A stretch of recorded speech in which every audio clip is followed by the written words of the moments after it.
Come in, come in. Come in, nice to see you. I've actually managed, this is amazing, I've actually got a little bit of order into my room. I'm about to embark on another big burst of writing my Arthurian thing, and I just want to get everything, all the other stuff out of the way. But, nice of you to call round, and I thought of a special thing I'd like to share with you today, as it is Mothering Sunday. And, of course, I think of my mother, with the angels in heaven. And anyway, this is it's really precious book, but it's starting to come to bits. But Janetta J.W. Murray was my grandmother, my mother's mother. This is her Legendary of St. Mungo. I might have read a bit of it to you before, but there's a particular passage I like to look at and would like to share with you on Mothering Sunday. So, St. Mungo. Mungo is a pet name. It means dear one. His actual name was Kentigern, and he's one of the great saints of Scotland, Celtic, early saints of Scotland. He met the great Saint Columba, and he was, shared the gospel in Scotland among the Picts and others. And there's wonderful legends about him, which my grandmother, who was a poet, retells. One of which is about his childhood or his birth. His mother, Thenor, was a princess, a Scottish princess.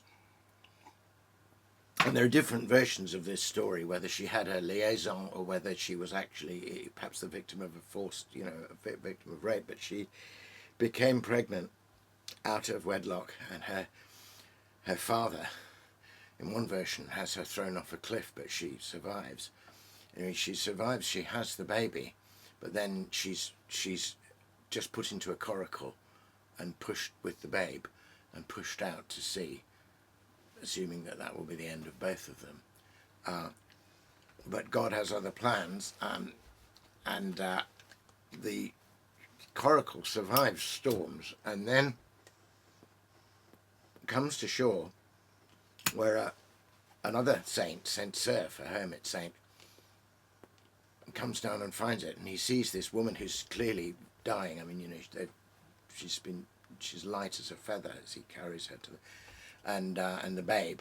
So first he picks up her and takes her to his cave, and then he comes back for the baby. And my grandmother writes a wonderful thing where the poor mother is dying, Thenor, and she's looking for her baby, and she keeps thinking it's the baby, and it isn't. And then finally St. Cerf comes in and puts the baby in her arms, and she cuddles him and dies, at least knowing that her babe is there. And then, after that, the passing of Thenor, my grandmother writes a little poem in 2 parts called Cradle Songs of St. Cerf to St. Mungo. So it's nice. I mean, lots of things about mother. This is this kind of old hermit suddenly finds himself, as it were, having to be parent to, having to mother the babe, but very conscious that his mother in heaven is also there to look after him. So the cradle songs, the first part is a lovely sort of rhythmic lullaby, and my grandmother held my mother in her arms and sugarled her along like that with this thing, and my mother did the same for me. And even when I was she often quoted this, so I feel I can hear my mother's voice as well as intuit my grandmother's voice. And I'll read you that first part first, and then there's a very beautiful kind of blessing to the baby that St. Cerf says. So here we go. This is the cradle songs of St. Cerf to St. Mungo. Faggots of fern and bundles of rushes, hey-ho, baby, just fished from the sea. Tell your beads over and over and over. That's what the bees sing at work in the clover. The lark high above carols, serve and be free. Faggots of fern and bundles of rushes, little brown mouse in a hole by the sea.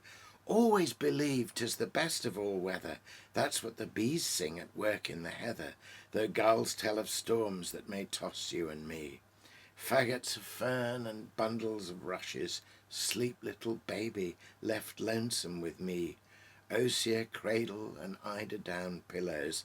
That's what the bees sing in blossoming willows.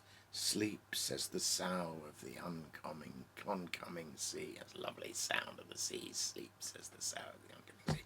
The little bit about the bees sing at work in the heather. As it happens, I've just been reorganising the room. Up there is a painting my grandmother did of Scottish ferns and the heather and a low wall. So she was a painter as well as a poet. So that's the first part. Sorry. Sleep, says the sough of the oncoming sea. Then we assume the babe has gone to sleep now, and we get this slightly different meter. We get Surf thinking about this babe and thinking about his mother in heaven. Sleep, babe, sleep sound. Your mother sweet to your rude cradle hovers near. And when you smile at notes I sing, it is because her voice you hear. Fair was she once, but fairer shows now that a heavenly crown she wears, and now that round her presence breathes a fragrance born of heavenly airs. Sleep, babe, sleep sound. Your mother sweet close to her bosom holds your head. Dream not that loving close constraint of these rough arms could comfort shed. Your tender mother fair and wise, no dear brown babe forgets for you even the pure joys of paradise, about your cot glad dreams to strew. Sleep, babe, sleep sound. Your mother sweet to you by night as day is near, and when you weep at anything, her heart is sad your cries to hear. Grieve not, brown babe, that gentle soul which blooms a flower in heavenly fields. Smile back at her the love she showers, to shield you as such pure love shields. Sleep, babe, sleep sound. Your mother sweet is with you always, night and day, at vespers and at orisons.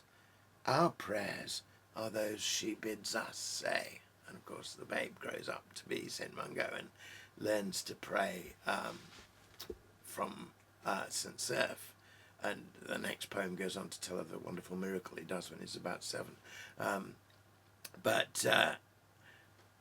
And there's a beautiful thing that it's a very, very lovely dawn when he finds the coracle, and he has an intuition that this coracle holds a great treasure, and that it will be the saint who becomes the patron saint of Glasgow. And my grandmother put the arms of the city of Glasgow, all of which have references to the story, different aspects of the story of St. Mungo. One of which is a really lovely story, since his mother was, I think, falsely accused and exiled. You know, there's a time later in Mungo's life when a prince falsely accuses his wife of infidelity, and it really just wants to get rid of her. And he's given her a ring, which he has himself then taken and thrown into the river. And then she says, he tells them that she's lost the ring because she's given it to someone else. And Mungo just goes and says, I've got to catch. She goes to Mungo for a thing, and Mungo catches a fish, and of course in the mouth of the fish is the ring, which he's able to give back to this woman. So she's able to actually confound him and prove her fidelity. So anyway, but I love this prayer of St. Cerf, where he thinks about how close the mother is. And I'm just about to get back on my Arthurian thing, and I was rereading the last bit I wrote. And I have a scene in the last bit I wrote where young Arthur, of course, who's not known his own mother, is tormented by the fear that perhaps he doesn't really belong anywhere, and that his foster parents, Sir Ector and his foster brother Sir Kay don't really love him, and it's just a crisis moment for him. And the Lady of the Lake grants him a vision. This is all added by me into the Arthurian stories, in which he sees his parents in heaven, and he sees his parents looking at him from heaven and caring for him. And I just looking at this again, I wondered if some unconscious memory of this passage in my own grandmother's poetry had found its way into mine as a motif. Anyway, I thought that that might be a nice little touch for Mothering Sunday, and I must have this book rebound anyway. I wish you and your mother, whether she's on earth or in heaven, a good Mothering Sunday too. Thanks for dropping around. Cheers.